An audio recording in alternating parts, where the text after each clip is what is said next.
All contractors must know this. When we have done over 10 meetings, appealing to them, talking to them on how to move these projects forward because of the sufferings of the people, because of the commitment of Mr. President. And you're doing otherwise. We have to tell the public so that the public will know that it's not the federal government, it is the contractor. And that is the issue with SKCC. And we've agreed to start the projects on 3 sections. And I'm back here in 2 weeks. If it's not started on 3, in fact, we have issued warning letter to SKCC, and I've directed it should be copied to their banks, to the bank, so that they will know that we will terminate the job after the warning letter, then we issue notice of termination, and we definitely terminate the job. We'll be very courageous to do that. Contractors must not dictate for us. And then we now come over to the road, the same East-West road between Edo and, Warri. And of course, along the line, we branch to see what CGC is doing on, is it the road to Abo? Yes, Abo. Yes, 110 kilometers by 2.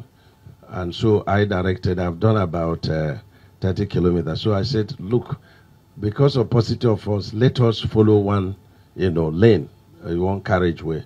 Let's get it completed. And then we come over. There's no need of carrying the 2 dualization going when we don't even have money to finish one. So we've agreed on that, and CGC is doing a very beautiful work. We are encouraged based on the fund released to them. And then we come over to what Guild is doing. Guild is the worst of the 3 contractors between Warri and the Benin City. And I've given them a piece of my mind, and we have letters for them on the warning letter to them, in addition to other warning letters, minutes of meeting, and so on and so forth. So I want the public to know that our president understands, the plight of the people, the suffering. But this contract will not awarded by administration. We are not faulting the award, but we are faulting the, pace of work by the contractors. So we mean business, and we will terminate the jobs. And when I terminate any job, I'll get local contractors to do it. I have confidence in what local contractors will do, and they will not give me conditions. And our job is to be done with concrete. And so we come into, what Levant is doing. Levant has started putting concrete, but it's not enough. The pace of work is not acceptable at all, even though it's the best of the 3 contractors. But we've agreed that they will mobilize in 3 sections. And I continue to shout it. Delayed works will not attract variation on price or review. When we pay mobilization, we will never review the project within the limit of what we are paid on mobilization. So this will let contractors know that it's no longer business as usual. We mean well for the country, and we mean well for them, and no one will cheat the other. This is very important. And so I've had very serious meeting with the governor here. We're concerned about what is happening between, Benin City, Ekboma, Auchi, Okbela, down to Kogi State. And that's what we've been, brainstorming. The governor is so much concerned. I've worked with him throughout last night to, direct that the road should be unblocked.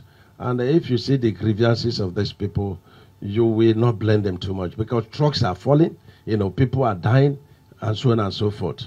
And so he has spoken to, Bua, and he has spoken to Dangote, and he's inviting for a meeting, a joint meeting on Tuesday. We'll hear from him. But let me commend him for his commitment and concern, about, these roads. And for me, road is everything, because where the economy, is in shock, which we inherited, you have to invest in infrastructure. You have to invest, in road construction, so that there could be movement. Without movement, there will be no commerce. There will be no medical. There will be no education. The economy will not breathe. And that's why Mr. President is very committed, to rebuild our roads. Not just to rebuild it, but to rebuild it, lasting pavement, and that is concrete. And if you see what Levant is doing, You'll be very, very happy. Of course, SKCC is also started concrete. First, let me thank my brother and very good friend, the Honorable Minister of Works, who you know is an engineer par excellence, for the concern he has shown. Same time last year, when I cried for help ahead of the rainy season, we didn't get this kind of response. That's why we had to deal with the terrible road situation during and after the rains. So I believe that with what he's doing today, with the sensitivity which he is expressing by coming in ahead of the heavy rains to see what we can do, see the palliative measures that can be put in place in some of these federal roads. I believe that once we take these early steps, the situation may not be as bad as we experienced last year. As you heard, he has raised several issues. The first is our own position as a state. Because of our unique location, we have a very large network of federal roads around the state. We want to say that we are perhaps one of the few states with the largest extent of federal roads. But as our citizens will always argue, there are no federal citizens. They are all citizens of Edo or Nigeria using these roads. So it's important that we all come together, work together to make sure that these roads are built. And in doing so, we have to remove the encumbrances. What are the encumbrances? First, the way we contract to build these roads, the people we use to build the roads, the materials we use to build the roads. Today, we are all witnesses to the major phenomenon, climate change. The amount of rainfall we now witness year on year is much higher than we knew growing up. So how do we respond to this climatic change in terms of our road construction? We can't do the same thing. We can't continue to use, expensive asphalt. We should now think of using more sustainable local materials. We produce cement, we produce some steel. There's really no reason why we cannot begin to move towards utilizing more concrete in building our roads for sustainability so that they can last long. The Honorable Minister, as you can see how passionate he has been. You can see his frustrations. For us as a state government, we will work with him.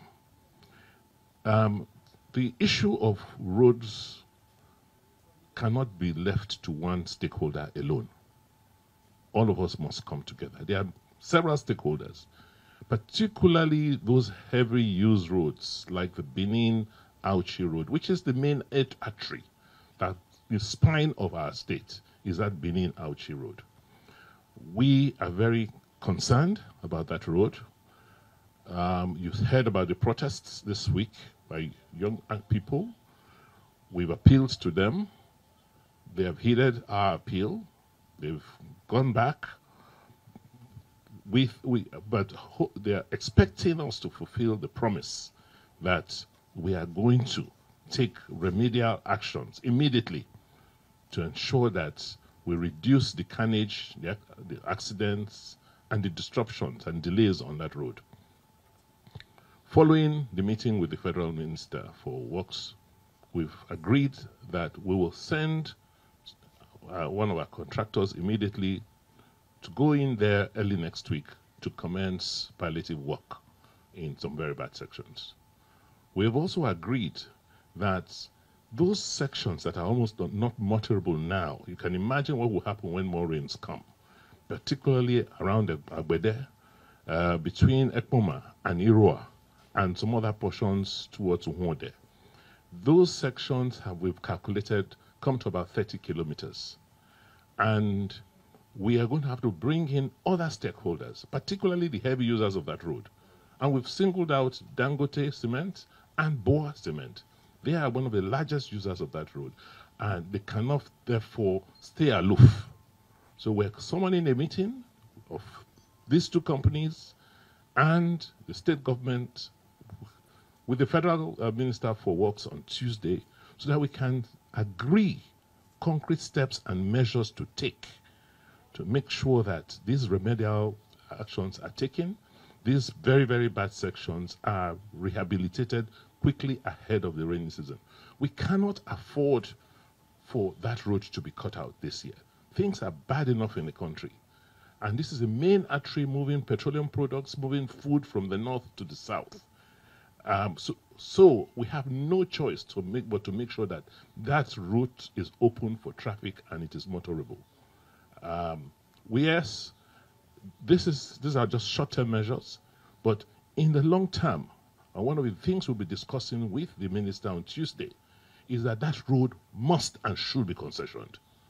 We cannot continue to accept what's going on there. You've had contracts for almost 20 years on that road, and we've not been able to make progress. Please hand over that road to us. Concession it. Let us concession it to people who have the money. You see what we've done on the Benin-Asaba road. We believe we are working with the private sector. We can raise the money to dualize and rebuild that road.